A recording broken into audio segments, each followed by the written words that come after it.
ஒரு 4ஆம் வகுப்பு படிக்கிற சிறுவன். அப்போ எல்லாரும் வாரம் ஒரு முறை கூலி வாங்க போகணும். அங்கே தோட்டத்தை நிர்வகிக்கிறவன் துறை என்று அழைக்கப்படுகிறான். அவனுக்கு கூட கணக்கு பிள்ளை வேலை செய்கிறவர்களெல்லாம் கிராணி என்று அழைக்கப்படுகிறார்கள். அந்த கணக்கு பிள்ளைக்கு மூத்த கூலிகள், நம்முடைய கூலிகள், நம்முடைய ஆட்கள், அவர்களுக்கு வேலை செய்வது கங்காணி என்று அழைக்கப்படுகிறார்கள்.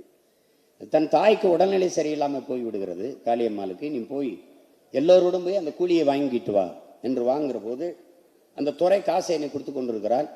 இவர் காலை விரித்து வைத்து பிறங்கை இடுப்பில் 2 கையும் வைத்துக்கொண்டு முறைத்து அவனை பார்த்து கொண்டே நிற்கிறார். ஒரு சிறுவன் திமிராக இப்படி நிற்கிறானே என்று அவர் பார்க்குறார். அந்த வெள்ளக்காரத்துறை காலை இடுறா, கையை இடுறா அப்படின்னு.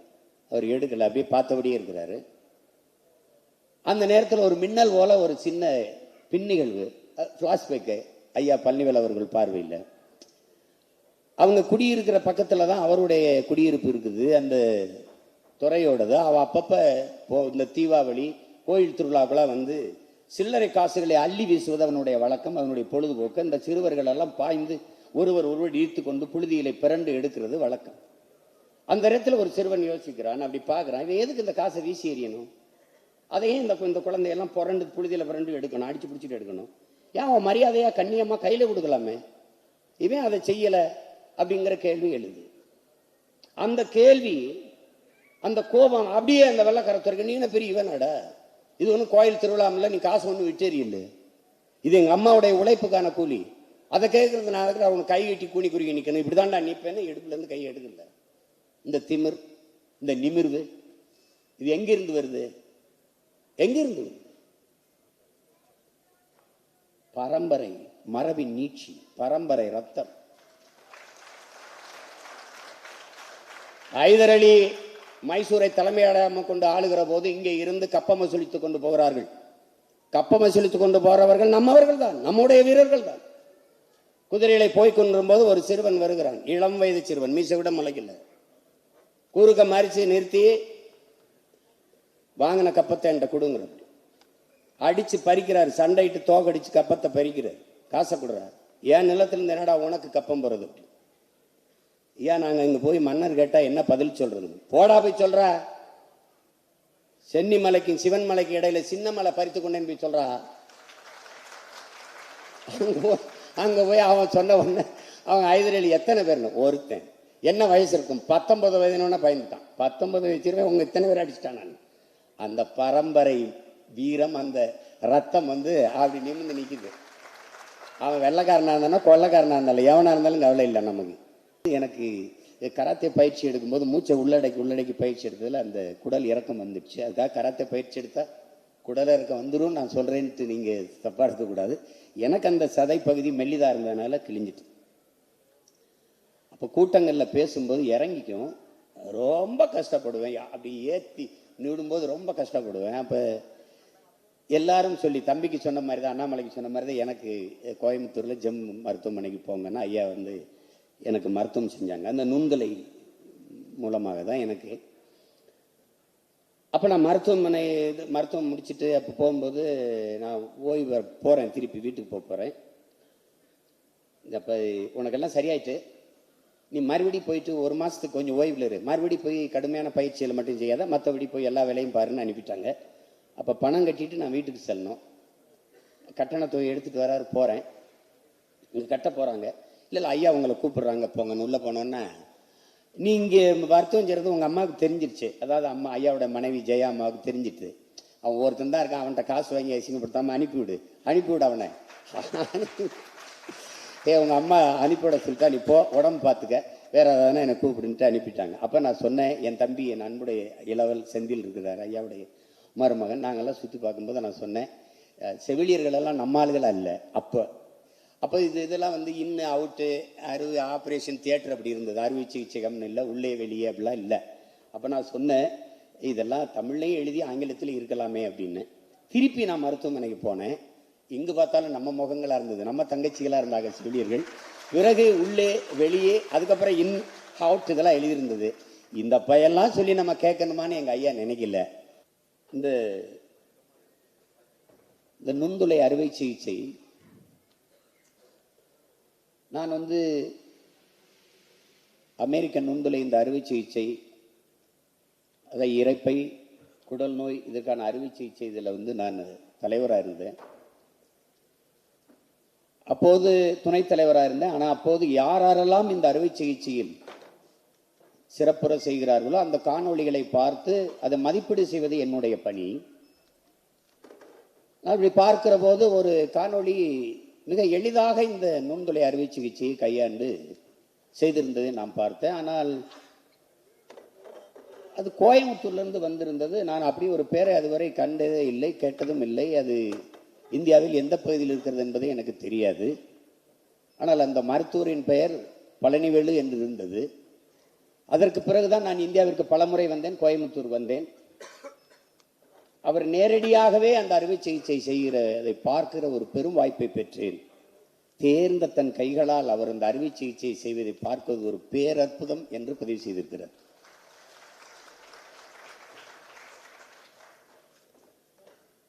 அதற்கு பிறகு VN ஸ்ரீகண்டே என்கிற அவர் ஒரு மருத்துவ மேதை, ஒரு ஓட்டப்பந்தய வீரன். அவன் முதல்ல நல்ல நடைப்பயிற்சி செய்யணும், உடலை தகுதிப்படுத்திக்கணும். பிறகு 100 மீட்டர் ஓடும்போது ஒரு புலிப்பாய்ச்சல் போல ஓடணும். பிறகு தொடர் ஓட்டம், மாரத்தான் ஓட்டம், நீண்ட தூர ஓட்டம் ஓடும்போது அதற்கு தன் திறனை, தன் ஆற்றலை முழுமையாக செலவத்தி விடாமல் தேக்கி வைத்து ஓடணும். அது ஒரு அறுவை சிகிச்சை நிபுணருக்கு தேவையான அத்தனையும் மருத்துவர் பழனிவேல் அவர்களிடத்திலே இருந்தது என்கிறார். 1982 கர்நாடகா நடந்த கருத்தரங்கில் வந்து இந்த நுண்துளை அறுவை சிகிச்சை, லேப்ரோஸ்கோபி, இதை பற்றி அறுவை சிகிச்சையை ஒருத்தர் பேசினாரு. இது வந்து ரொம்ப ஆபத்தான நவீன முறை, இதை வந்து தேவையில்லாமல் பரப்புரை செய்து கொண்டிருக்கிறாருங்கிற கடும் கண்டனம் அங்கே எழுந்தது. ஆனால் இது நிகழ்ந்து சரியாக 10 ஆண்டுகளில் அறுவை சிகிச்சை உலகத்தையே பெரும் தாக்கத்தை தன்வயப்படுத்தி கொண்டிருந்தது. இந்த லேப்ரோஸ்கோபி, இந்த நுண்துளை அறுவை சிகிச்சை முறை தன்வயப்படுத்திடுச்சு உலகத்தை. அப்போது அவர் அதே தான் சொல்றாரு. நான் வந்து பல அறுவை சிகிச்சை இதுகளை பார்க்கும்போது எனக்கு தெரியாதப்போ ஒரு துடிப்பு மிக்க ஒரு இளைஞன் இந்த அறுவை சிகிச்சை முறையில் தென்னிந்தியாவிலிருந்து கோயம்புத்தூர்லேருந்து வந்து ஒரு அசாத்திய சாதனையை படைத்து உலகத்தையே தன் பக்கம் திருப்புகிற அளவுக்கு ஒரு தாக்கத்தை ஏற்படுத்துவான் என்று நான் அப்போது கனவிலும் நினைக்கலைங்கிறார். அது நம்முடைய ஐயா மருத்துவர் பழனிவேல் அவர்கள் தான். நம்முடைய தமிழ் அறிவியலின் அடையாளங்களாக இருக்கிற ஐயா அப்துல் கலாம், ஐயா மயில்சாமி அண்ணாதுரை போன்றவர்கள். ஐயா மயில்சாமி அண்ணாதுரை சந்திராயன் திட்டக்குழுவினுடைய இயக்குனர், திட்டத்தினுடைய இயக்குனர். அவர் சொல்றாங்க, அவருடைய இந்த நூல் என்பது வருங்கால தலைமுறை வாசித்து நேசித்து ஒரு வழித்தடமாக, ஒரு வாழ்க்கையின் உதாரணமாக வைத்துக் கொள்ளக்கூடிய ஒன்று. நாள்தோறும் கற்பது, புதிதாக கண்டுபிடிக்க வேண்டும் என்கிற பேரார்வம், நம்முடைய பண்பாட்டின் வேரை மறக்காமல் இருப்பது, மக்களின் சேவை குறித்தே அனுதினமும் சிந்திப்பது, இதெல்லாம் பழனிவேலின் பெருமைமிக்க அடையாளங்கள் என்று சொல்கிறார்.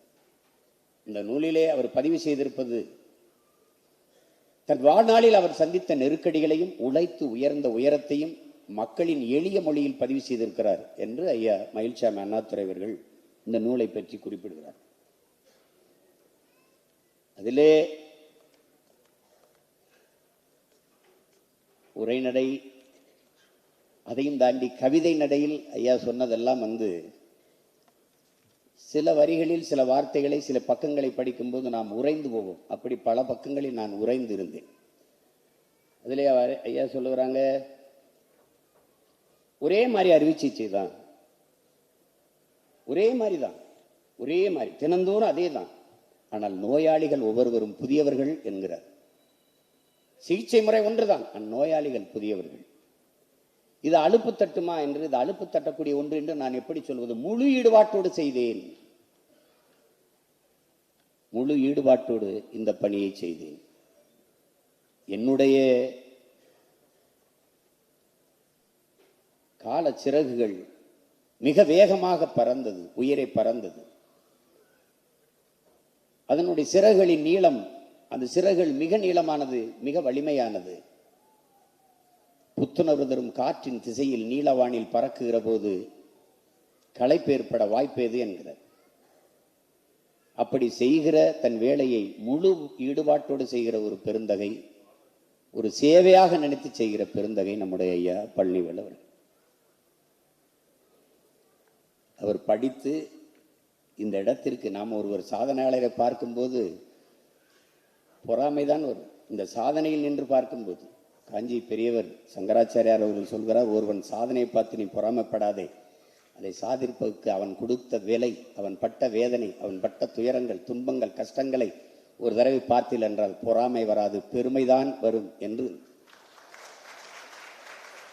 படிப்பதற்கு ஒரு மகன் போராட்டம் நடத்தல, பெரும் போர் செய்திருக்கிறார். அப்படிதான் சொல்லணும், பெரும் போர்.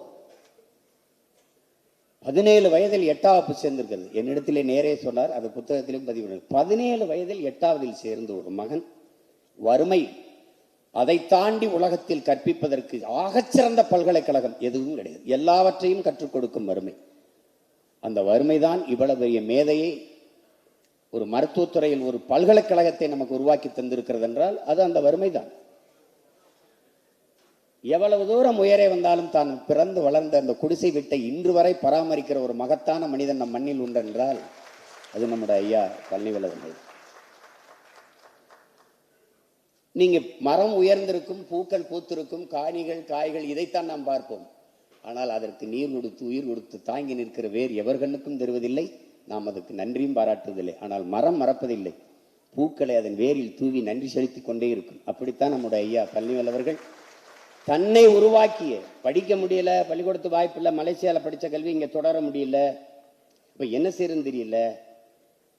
அந்த நேரத்தில் வையாபுரிங்கிற ஒரு ஆசிரியர், அது நல்வாய்ப்புன்னு சொல்றது, அதிர்ஷ்டம்ங்கிறாங்க, நம்ம நல்வாய்ப்புங்கிறோம், எதிர்பாராத நல்வாய்ப்பு. திடீர்னு நீங்க வா, அதை ஒருத்தன் இடைநிறுத்தம் செஞ்சுட்டான், அந்த வாய்ப்பை உனக்கு தரலான் இருக்கேன், நீ படிக்கிறதுக்கு ரொம்ப ஆர்வமா இருக்க, தினம் வந்து பள்ளிக்கூட வாசலில் நின்றுட்டு இருக்கியே, உனக்கு கொடுக்குறேன், நீ தொடரு, நீ நிறைய சாதிப்பாய், நான் நம்புறேன் அப்படின்னு சேர்த்துக்கிறாங்க. அதுல சிக்கல். சட்டப்படி மலேசிய கல்வி முறைக்கு நமக்கு நிறைய மாறுபாடு இருக்கு, அதை சொல்லாம சேர்த்தது குற்றம், சட்டப்படி தவறுனா அதையும் மீறி வையாபுரிங்கிற ஒரு மகத்தான மகன் இந்த மானுடனின் வாழ்க்கையில் ஒரு விளக்கை ஏற்றி வைக்கிறார், சேர்த்துக்கிறார்.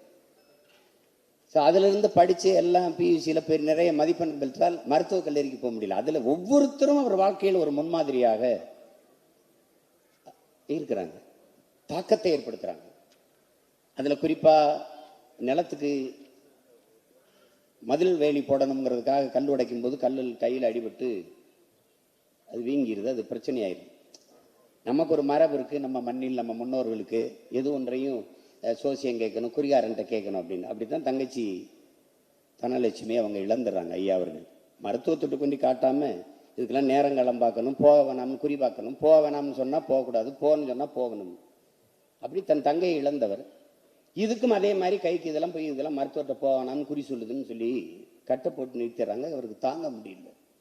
அப்ப தன்னுடைய மாமா சின்னசாமியை அவரை கூப்பிட்டு, தன்னுடைய மாமா துரைசாமியை கூப்பிட்டு அவரை வந்து நாமக்கல்ல இருக்கிற மருத்துவர் காளியப்பன் போய் காட்டும் போது அந்த காளியப்பன் தான் பெரிய திசைக்கு அவரை மாற்றுகிறார். அவருடைய உருவத் தோற்றம் பாருங்க, எந்த அளவுக்கு வணிகிறார் பாருங்க. சுருள் முடி, வெள்ளை உடை, முகத்தில் ஒரு முடி இல்லை முழுக்க சவரம் பண்ணியிருக்கிறார், கை விரல் நகங்களை எல்லாம் ஒட்ட வச்சிருக்கிறார், அந்த காலணி பளபளப்பா இருக்கு, இதெல்லாம் கவனிச்சுக்காரு.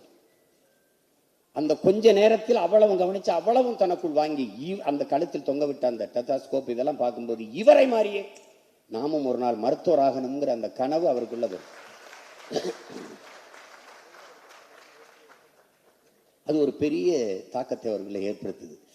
அதை அந்த மருத்துவ கனவு அது தெரியும் உங்களுக்கு. வந்து அவர் பெரும்பாடுபட்டிருக்காரு அதில் படிக்கிறதுக்கு. அதில் என்ன கடைசியாக சிபாரிசுக்கு வந்து நிற்குது. மருத்துவக் கல்லூரியில் மதிப்பெண்ணை வச்சு தனக்கு கிடைச்சிரும் நினைச்சா சிபாரிசு அதில் தான் சேர்ந்து கொண்டிருக்கிறார்கள். தனக்கு சிபாரிசு பண்ண யாரும் இல்லை, ஏன்னா ஏழை, தனக்கு எந்த பின்புலம் இல்லை, அரசியல் பின்புலம் இல்லை, பொருளாதார வலிமையும் இல்லை, ஒன்றும் இல்லை. அப்ப என்ன செய்யலாம்னா தன்னுடைய மாமா துரைசாமி தான் மறுபடி போய் தேடுறாரு. அவரை போய் பார்க்கும்போது அவர் ஐயா சிலம்பொலி செல்லப்பன் அவர்களை சொல்றார், தமிழ் பேரறிஞர், அவர் உங்களுக்கு தெரியும்.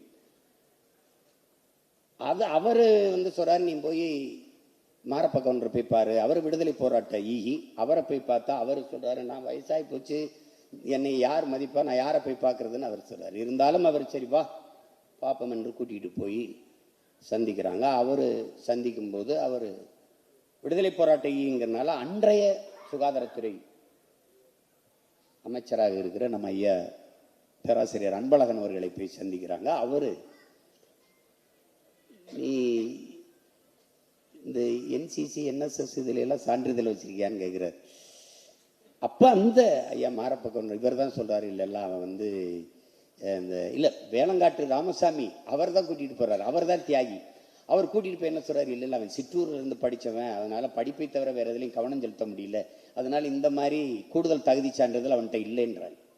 சரி நான் பார்க்குறேன்ட்டு எப்படியோ ஒரு வழியாக அவருக்கு வந்து சென்னை ஸ்டான்லி மருத்துவக் கல்லூரியில் படிக்க வாய்ப்பு கிடைச்சிருது. ஆனால் அப்பவும் அதில் எந்த மகிழ்ச்சியும் அவருக்கு இல்லை. ஏன்னா நான் படித்து பெற்ற மதிப்பெண்ணுக்கு கிடைக்காத இந்த வாய்ப்பு ஒரு மனிதன் முன்மொழிந்ததற்காக சிபாரிசுக்காக கிடைக்குதாங்கிற சினமும் ஆற்றம் தான் இருக்குது, ஆத்திரம் தான் இருக்குது, ஒழிய மகிழ்ச்சி இல்லை.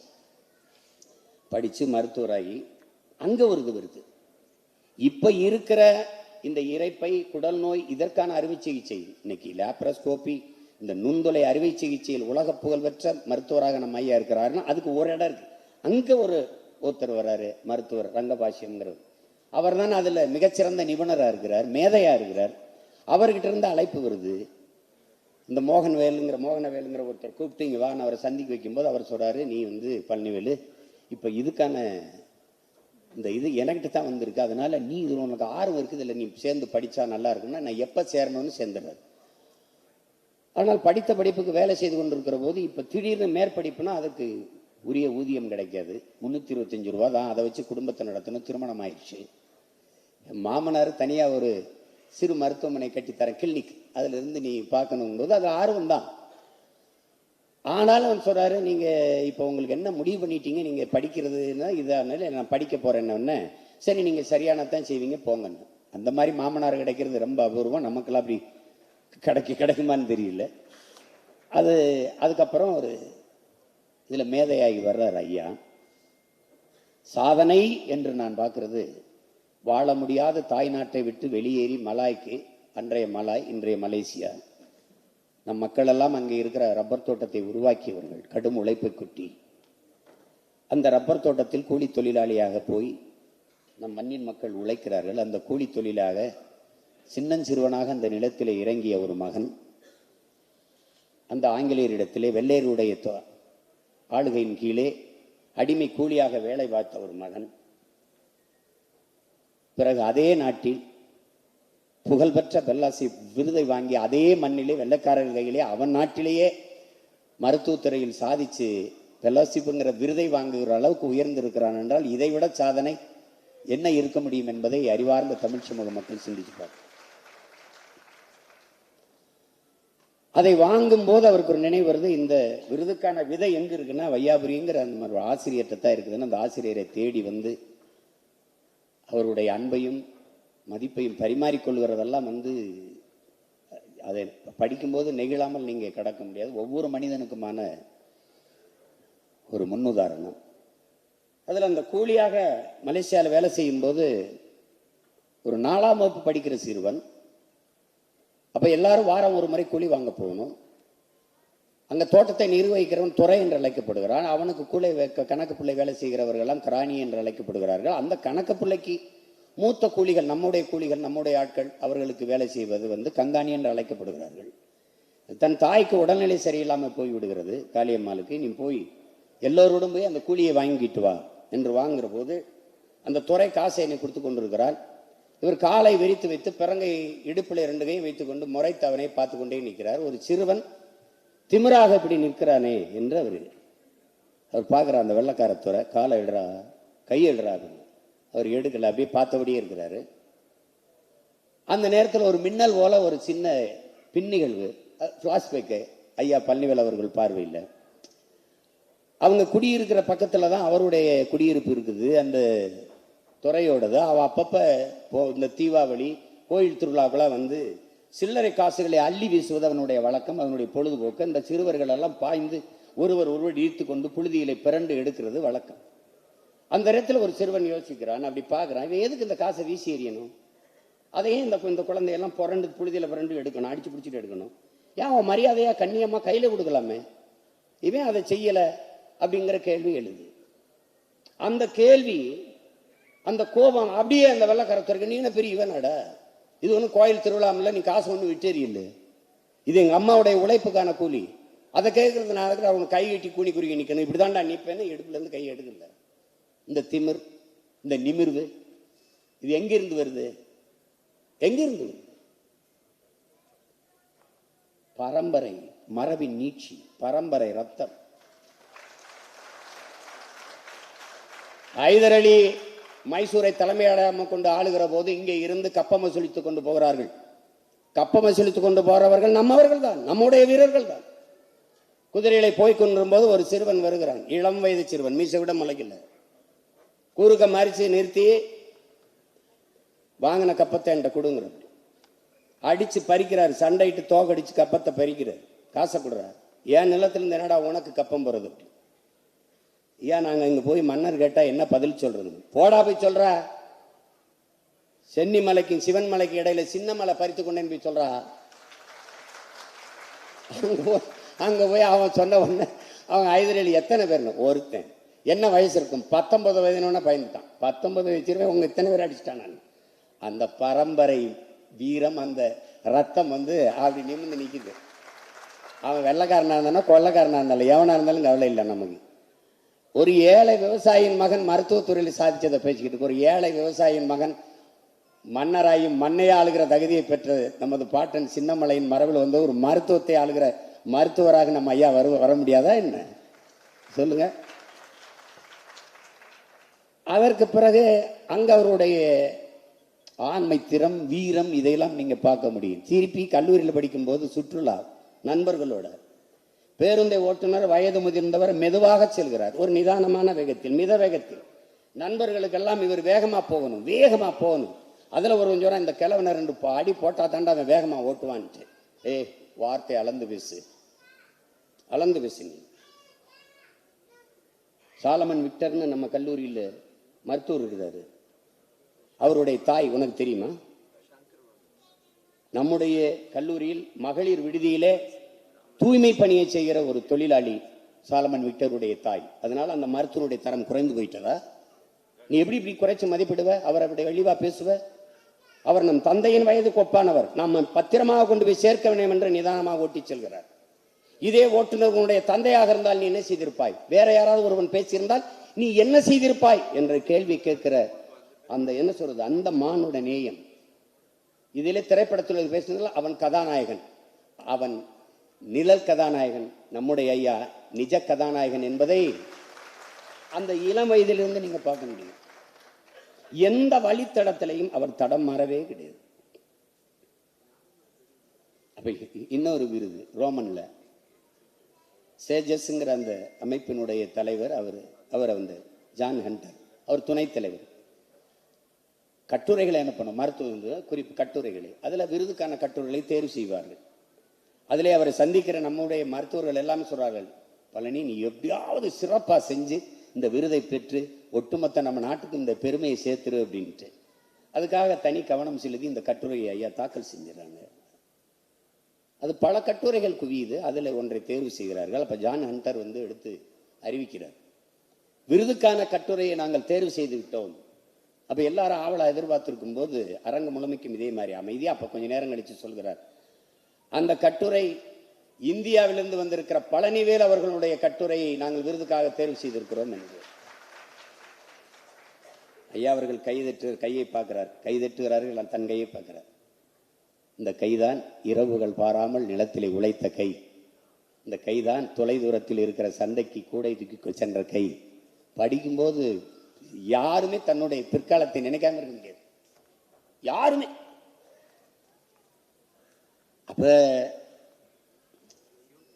ஆனால் இன்னைக்கு உலகத்தின் உயரிய அங்கீகாரத்தை பெற இருக்கிறது இந்த கை. இந்த கைதான் தேர்வு எழுத விடாமல் விரட்டி அடிக்கப்பட்ட கை. இந்த கைதான் பள்ளிக்கூடத்தில் படிக்க விடாமல் விரட்டி அடிக்கப்பட்டு கூரை வீட்டில் உட்கார்ந்து தவித்துக் கொண்டிருந்த கை. இந்த கைதான் இன்று உலகத்தின் உயரிய அங்கீகாரத்தை பெற இருக்கிறது. இந்த கைதான் அந்த மதில் சுவர் அமைக்கும் போது கற்களை எடுத்துட்டு போகும்போது விரல் அடிபட்டு காயம் பட்டும் போது அந்த விரல் வளைஞ்சிருக்கு. இன்னும் ஐயாவுக்கு விரல் வளைஞ்சுதான் இருக்குது. அதை சொல்றாரு, இப்படி காயம்பட்டு உரிய மருத்துவம் கிடைக்காமல் வளைந்த விரலை கொண்ட இந்த கைதான் இன்று உயரிய அங்கீகாரத்தை பெறப்போகிறது. உடன் நலிவுற்ற அந்திம காலத்தில் இருக்க தந்தையை சரியாக கவனிக்க முடியாமல், வேலையின் காரணமாக சரியாக கவனிக்க முடியாமல் கைவிட்ட கை இந்த கைதான் உலகத்தின் மிக உயர்ந்த விருதை பெற இருக்கிறது என்று எழுதும்போது நீங்க கலங்காத மனிதன் எவரும் இருக்க முடியாது. அவர் ஏன் இவ்வளவு ஈடுபாடு இருக்குதுன்னா, நம்மள ஒருத்தர் அவருடைய சாதனை என் சாதனை, உங்கள் சாதனை, நம் ஒவ்வொருவருடைய சாதனையாக இருப்பதால் தான் நமக்கு இவ்வளவு இனந்தெரியாத மகிழ்ச்சியும் பூரிப்பும் பெருமையும் இருக்கிறது. அப்படிப்பட்ட ஒரு பெருமகன். இங்கே எனக்கு மட்டும்தான் அந்த அனுபவம் இருக்குன்னு நினச்சா, என்னுடைய தம்பி அண்ணாமலைக்கும் அது இருந்திருக்குது. நான் ஐயா கிட்ட மருத்துவம் பெற்றவர்கள் நானும் ஒருவன். இதான் எனக்கு கராத்தே பயிற்சி எடுக்கும்போது மூச்சை உள்ளடக்கி பயிற்சி எடுத்ததில் அந்த குடல் இறக்கம் வந்துடுச்சு. அதுக்காக கராத்தே பயிற்சி எடுத்தால் குடல் இறக்கம் வந்துடும் நான் சொல்கிறேன்ட்டு நீங்கள் தப்பாக எடுக்கக்கூடாது. எனக்கு அந்த சதை பகுதி மெல்லிதாக இருந்ததுனால கிழிஞ்சிட்டு, அப்போ கூட்டங்களில் பேசும்போது இறங்கிக்கும் ரொம்ப கஷ்டப்படுவேன். அப்படி ஏற்றி நிடும்போது ரொம்ப கஷ்டப்படுவேன். அப்போ எல்லாரும் சொல்லி, தம்பிக்கு சொன்ன மாதிரி தான், அண்ணாமலைக்கு சொன்ன மாதிரி தான், எனக்கு கோயம்புத்தூரில் ஜெம் மருத்துவமனைக்கு போங்கன்னா ஐயா எனக்கு மருத்துவம் செஞ்சாங்க. அந்த நுண்கலை மூலமாக தான் எனக்கு. அப்போ நான் மருத்துவம் முடிச்சுட்டு அப்போ போகும்போது நான் ஓய்வு போகிறேன், திருப்பி வீட்டுக்கு போகிறேன். அப்போ உனக்கெல்லாம் சரியாயிட்டு, நீ மறுபடி போயிட்டு ஒரு மாதத்துக்கு கொஞ்சம் ஓய்வில் இரு, மறுபடி போய் கடுமையான பயிற்சியில் மட்டும் செய்யாத, மற்றபடி போய் எல்லா வேலையும் பாருன்னு அனுப்பிட்டாங்க. அப்போ பணம் கட்டிட்டு நான் வீட்டுக்கு செல்லணும். கட்டண தொகை எடுத்துகிட்டு வராரு, போகிறேன். இங்கே கட்ட போகிறாங்க. இல்லை ஐயா உங்களை கூப்பிடுறாங்க போங்கன்னு உள்ளே போனோன்னா, நீ இங்கே மருத்துவம் செய்கிறது உங்கள் அம்மாவுக்கு தெரிஞ்சிருச்சு. அதாவது ஐயாவோட மனைவி ஜெயா அம்மாவுக்கு தெரிஞ்சிட்டு, அவன் ஒருத்தன் தான் இருக்கான், அவன்கிட்ட காசு வாங்கி அசிங்கப்படுத்தாமல் அனுப்பிவிடு அவனை. உங்கள் அம்மா அனுப்பிவிட சொல்லிட்டா, நீ போ, உடம்பு பார்த்துக்க, வேற ஏதாவது என்னை கூப்பிடுன்ட்டு அனுப்பிட்டாங்க. அப்போ நான் சொன்னேன், என் தம்பி என் அன்புடைய இளவல் செந்தில் இருக்குதார், ஐயாவுடைய மருமகன். நாங்கள்லாம் சுற்றி பார்க்கும்போது நான் சொன்னேன், செவிலியர்களெல்லாம் நம்ம ஆளுகள் அல்ல. அப்போ இதெல்லாம் இன்னும் அவுட்டு ஆப்ரேஷன் தியேட்டர் அப்படி இருந்தது, அறுவை சிகிச்சைகம்னு இல்லை, உள்ளே வெளியே அப்படிலாம் இல்லை. அப்போ நான் சொன்னேன், இதெல்லாம் தமிழ்லையும் எழுதி ஆங்கிலத்திலும் இருக்கலாமே அப்படின்னு. திருப்பி நான் மருத்துவமனைக்கு போனேன். இங்கு பார்த்தாலும் நம்ம முகங்களாக இருந்தது, நம்ம தங்கச்சிகளாக இருந்தாங்க செவிலியர்கள். பிறகு உள்ளே வெளியே, அதுக்கப்புறம் அவுட் இதெல்லாம் எழுதியிருந்தது. இந்த பையெல்லாம் சொல்லி நம்ம கேட்கணுமான்னு எங்கள் ஐயா நினைக்கல. ஏன்னா எனக்கும் அவருக்கும் வருது ஒரே ரத்தம், தமிழ் ரத்தம்ங்கிறதுனால தன் தாய்மொழியை நேசிக்கணும்ட்டு செஞ்சவர். அது ஒண்ணுதான். நீங்க எப்பவுமே இந்த தன் வரலாறு எழுதுறத நம்ம எல்லாருக்கும் ஒரு தயக்கம் இருக்குது. அது எதிர்கால தலைமுறைக்கு எவ்வளவு பெரிய, நம்மளால முடியாது அவ்வளவுதான் எண்ணுகிற எல்லோருக்கும் ஐயாவுடைய வாழ்க்கை வரலாறுங்கிறது மிகப்பெரிய வழிகாட்டுதலாக இருக்கும் நான் நினைக்கிறேன். அப்படி பார்த்தா நீங்கள் சாதனையாளர்கள், தமிழ் இனத்தில் இருக்கிற சாதனையாளர்கள், அந்த முன்னோர்களெல்லாம் நீங்கள் பாருங்கள், எவ்வளவு கீழே இருந்து வந்திருப்பாங்கன்னு பாருங்கள். திரைத்துறையிலே எடுத்துக்கிட்டாலும் சரி, அறிவியல் துறையில் எடுத்துக்கிட்டாலும் சரி, எந்த துறை, அரசியல் துறையில் எடுத்துக்கொண்டாலும் சரி, ஒவ்வொரு துறையிலும் எளிதாக வென்றவர்கள் என்பது இங்கே கிடையாது. அதனால அலையில்லாத கடலால் நல்ல மாலுமியை உருவாக்க முடியாது, தடையில்லாத படைக்கு இங்கே ஒரு வேலையும் இல்லை. அப்படி நிறைய துன்ப துயரங்களை தாங்கி வென்று வந்த ஒரு மகத்தான மாமனிதனினுடைய நூலை நாம் கையில் வைத்திருக்கிறோம். சுவாசிப்பது போல வாசிப்பது இருக்க வேண்டும் என்கிறார்கள். தொட்டு பார்த்தால் அது காகிதம், தொடர்ந்து படித்தால் ஆயுதம். ஐயாவுடைய புத்தகத்தை தொடர்ந்து படிக்கணும். அதனால தான் கட்ஸ் அப்படிங்கிற பேரை அவர் வச்சிருக்காங்க. இன்னைக்கு ஆக பெரும் சாதனையாளர்கள் இந்த நூலை வெளியிடுகிறார்கள். வருங்கால தலைமுறைக்கு மிகச்சிறந்த வழிகாட்டியாக இந்த நூல் விளங்கும் என்பதில் துளியும் ஐயமில்லை. பெரும் மதிப்பிற்கும் போற்றுதற்கும் உரிய நம்முடைய ஐயா மருத்துவர் பழனிவேல் அவர்களுக்கு என்னுடைய அன்பும் வாழ்த்துக்களும். தொடரட்டும் உங்கள் பணி, சிறக்கட்டும் தமிழகம் இனி. நன்றி, வணக்கம். சிறப்புரையாற்றியதற்கு மிக்க நன்றிகள் சார். மீண்டும் ஒரு முறை ஒரு பெரிய கைத்தட்டல் கொடுத்துடலாம்.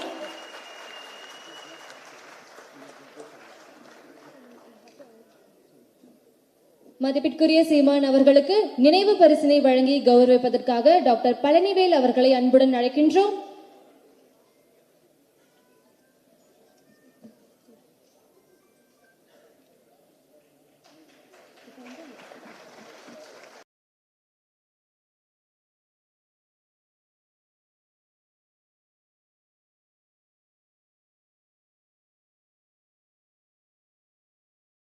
அன்புமணி ராமதாஸ் அவர்களை வாழ்த்துரை வழங்க வருமாறு அன்புடன் மேடைக்கு அழைக்கின்றோம். ஒரு பெரிய கைத்தட்டல்கள் கொடுத்துடலாம்.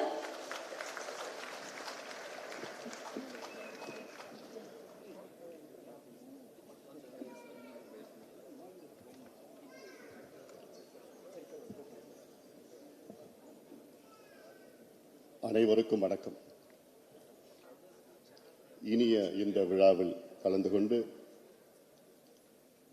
முக்கிய விருந்தினராக வருகை தந்திருக்கின்ற டாடா சன்ஸ் குழுமத்தின் தலைவர் ஒரு தமிழர் மரியாதைக்குரிய திரு சந்திரசேகரன் அவர்களுக்கும்,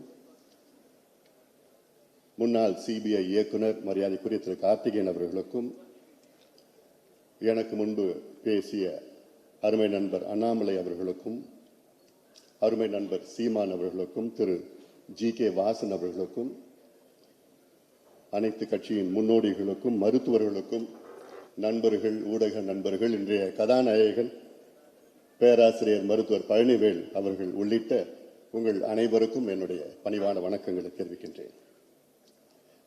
இன்று ஒரு மகிழ்ச்சியான ஒரு நாள். இன்றைய கதாநாயகன் பேராசிரியர் மருத்துவர் பழனிவேல் அவருடைய சுயசரித்திர புத்தகத்தை வெளியிடுகின்ற ஒரு இனிய விழா. நான் இந்த புத்தகத்தை பற்றி அதிக பேசப் போவது கிடையாது. எனக்கு முன்பு பேசிவிட்டார்கள், எனக்கு பின்பும் பேச இருக்கின்றார்கள். உலகத்தில் மிக பழமையான மொழி தமிழ் மொழி. அதனுடன் வந்தது தான் உலகத்திலே மிக பழமையான மருத்துவ முறை, நம்முடைய சித்த மருத்துவ முறை. சித்த மருத்துவ முறை நம் முன்னோடிகள் கடைபிடித்த முறை. சித்த மருத்துவ முறை நம்முடைய வாழ்வியல் சம்பந்தமான முறை. இது ஏதோ ஒரு மருத்துவ முறை மட்டுமல்ல, வாழ்வியல், நம்முடைய உணவு, உடைகள், பாரம்பரியம், கலாச்சாரம், வழிபாடு, பண்பாடு அத்தனையும் கலந்ததுதான். நம்முடைய பாட்டி வைத்தியம், அம்மா வைத்தியம், அதெல்லாம் சுக்கு மிளகு துப்பிலிய போன்றெல்லாம் மருத்துவ முறை, சித்த மருத்துவ முறை. உலகத்திற்கு நாம் எடுத்துக்காட்டாக முன்னோடிகளாக அந்த காலத்திலே விளங்கினோம். பிறகு நாம் நாட்டை அண்டை